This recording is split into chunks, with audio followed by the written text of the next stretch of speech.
Hi, Stephanie. Thank you for your thoughtful response to the video and the questions.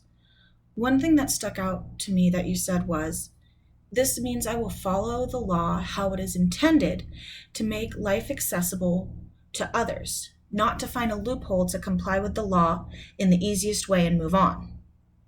I'm curious about what you believe is the driving factor behind teachers and school leaders trying to find these loopholes.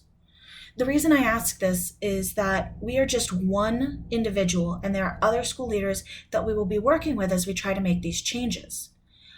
I feel like if we find the root cause of why certain people seek out these loopholes, we can help educate them on why it is so important to follow the spirit and not just the letter of the law.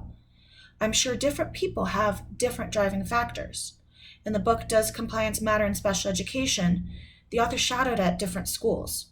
Some of the reasons that stood out to me for finding these loopholes were wanting a manageable and comfortable workload, page 17. It makes sense that teachers want to find a good work-life balance. But how can we support teachers in doing an ideal job while also helping them to not get overwhelmed by the extra work it will take?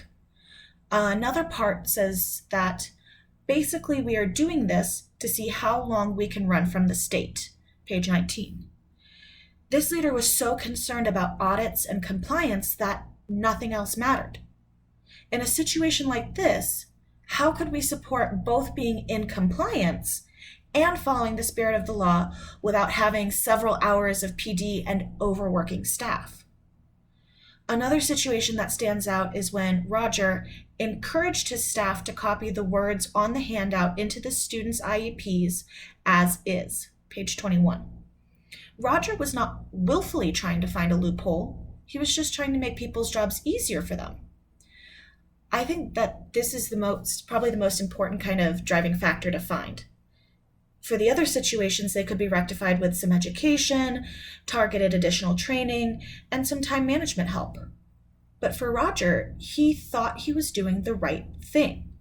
He did not understand that he was hurting his staff by not helping them understand how to meaningfully enact the IEP goal, and hurting the students by taking some of the individuality out of their IEP.